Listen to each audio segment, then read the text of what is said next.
بسم اللہ الرحمن الرحیم۔ السلام علیکم۔ تاریخ جماعت ہشتم، باب نمبر 2، سر سید احمد خان اور تحریک علی گڑھ۔ لیکچر نمبر ہمارا 9 ہے اور صفحہ نمبر ہم نے 17 اور 18 پڑھنا ہے۔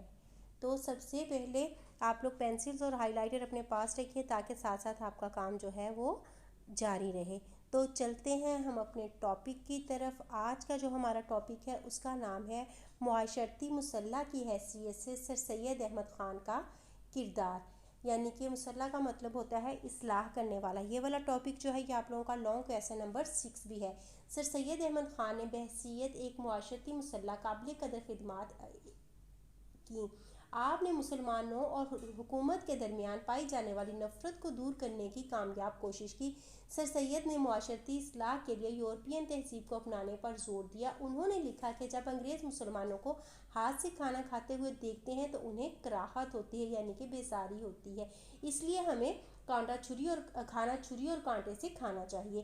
سر سید نے مسلمانوں کے لیے قومی ہمدردی اور قومی خیرخواہی کے جذبے پیدا کیے۔ سر سید نے اپنے کتابچے لائل محمڈنز آف انڈیا میں انگریز حکومت کے لیے مسلمانوں کی خدمات گنوائیں اور حکومت کو اپنا رویہ بدلنے پر آمادہ کیا۔ مسلمانوں کے خلاف عیسائی مشرکین نے محاذ کھول لیا۔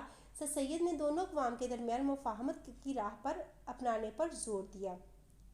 اسلام اور عیسائیت کو اللہ تعالیٰ کے یکے بعد دیگرے آنے والے دو پیغامات کا مجموعہ کہا۔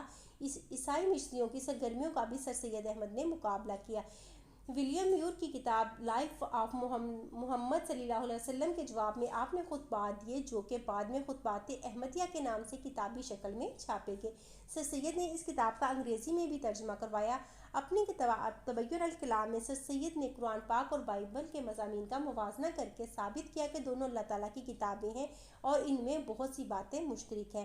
سر سید احمد خان دینی تعلیم کے لیے بھی بھرپور کوششیں کی۔ مدرسوں میں دینی تعلیم کے اجرا کا سلسلہ بھی شروع کرا دیا۔ سر سید نے یتیم بچوں کو عیسائی ہونے سے بچانے کے لیے مراد آباد میں ایک یتیم خانہ اور ایک مدرسہ قائم کیا تاکہ عیسائی مصری اداروں کے مقابلے میں مسلمانوں کے لاوارث بچوں کے لیے اپنے علاقے داری ہوں۔ یہ والا ٹاپک آپ کا لانگ کویسچن نمبر 6 تھا۔ تو چلتے ہیں نیکسٹ ٹاپک کی طرف۔ سر سید احمد خان کا سیاسی نظریہ، تاج برطانیہ کے ساتھ وفاداری اور عملی سیاست سے گریز۔ سیکنڈ ٹاپک ہے ہمارا، سر سید کی بھرپور کوشش رہی کہ ہندوؤں اور مسلمانوں میں باہم اتحاد قائم ہو اور دونوں قومیں مل کر برصغیر کی ترقی کے لیے آگے بڑھیں، مگر ہندوؤں کی تنگ نظری، خود غرضی اور مسلم دشمنی کی وجہ سے آپ ہندو مسلم دوستی کے مشن میں کامیاب نہ ہو سکے۔ ہندو قیادت کو جب بھی موقع ملا مسلمانوں کو ان کے حقوق سے محروم کرنے کی کوشش کی اور ان کی تہذیب و ثقافت اور زبان کو نقصان پہنچایا۔ سر سید احمد خان نے شروع میں مسلمانوں کو ہدایت کی کہ وہ سرگرم سیاست سے دور رہیں اور معاشی اور معاشرتی حالات کو بہتر کرنے کے لیے تعلیم حاصل کریں۔ اس کے بعد آپ نے خود بھی سیاست میں مسلمانوں کے حقوق کی تحفظ کے لیے کوشاں رہے۔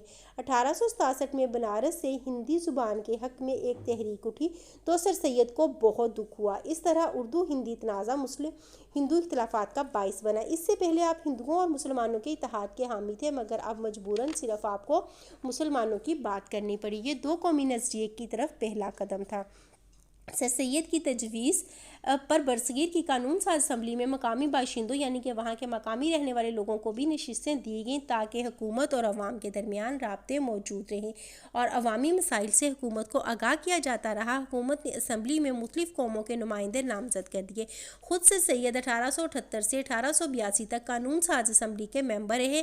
اسمبلی کے اندر اور باہر سر سید اپنا کردار نبھاتے رہے اور 1883 میں انگریز حکومت نے مقامی خود اختیاری گورنمنٹ کے نام سے لوکل کونسلوں کا ایک نظام متعارف کروایا تو آپ نے حکومت سے مطالبہ کیا کہ تمام کونسلوں میں مسلمانوں کے لیے جداگانہ انتخاب کا حق تسلیم کرتے ہوئے نشستیں مخصوص کی جائیں اور ان پر مسلمانوں کو نامزد کیا جائے۔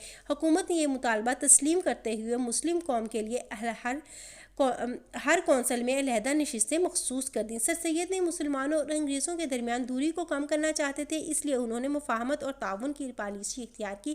رسالہ اسباب بغاوت ہند لکھ کر مسلمانوں کی زبردست وکالت کی۔ 1885 میں ایک انگریز A.O. ہیوم نے برصغیر کی سیاسی جماعت انڈین نیشنل کانگریس قائم کی جس میں ہندوؤں نے بھرپور شمولیت اختیار کی۔ سر سید کو بھی اس کی رکنیت کی دعوت دی گئی لیکن انہوں نے صاف انکار کر دیا۔ آپ حالات کے مطابق مسلمانوں کو سرگرم سیاست سے دور رکھنا چاہتے تھے کیونکہ اس سے انگریزوں کے ساتھ تصادم کا خطرہ تھا۔ اس لیے آپ مسلمانوں کو کانگریس سے دور رہنے کا مشورہ دیا۔ جب کانگریس نے برصغیر میں برطانوی پارلیمنٹ کا طرز کا نظام متعارف کرانے پر زور دیا تو آپ نے اس کی مخالفت کی اور آپ نے ہندو عزائم کو بھانپ کر اس مطالبے کی مخالفت شروع کر دی۔ آپ نے کہا برصغیر ایک ملک نہیں اور نہ ہی یہاں ایک قوم ہے بستی ہے۔ برطانوی پارلیمانی طرز کا نظام برصغیر میں رائج کیا گیا تو یہاں اکثریت کی اجارہ داری اور آمریت قائم ہو جائے گی جو مسلمانوں کو غلام بنا دے گی۔ یہ سارا ٹاپک بہت اچھے سے آپ لوگوں نے یاد کر لینا ہے۔ 2 ٹاپک ہم لوگوں نے پڑھے ہیں۔ پہلا تھا معاشرتی مسلح کی حیثیت سے سر سید احمد خان کا کردار، دوسرا تھا سر سید احمد خان کا سیاسی نظریہ، تاج برطانیہ کے ساتھ وفاداری اور عملی سیاست سے گریز۔ اس میں ایک لانگ آپ لوگوں کا آ رہا ہے، وہ بہت اچھے سے آپ لوگوں نے یاد کر لینا ہے اور اس کی رف رجسٹر پر پریکٹس بھی کر لینی ہے۔ اپنا خیال رکھیے گا۔ اللہ حافظ۔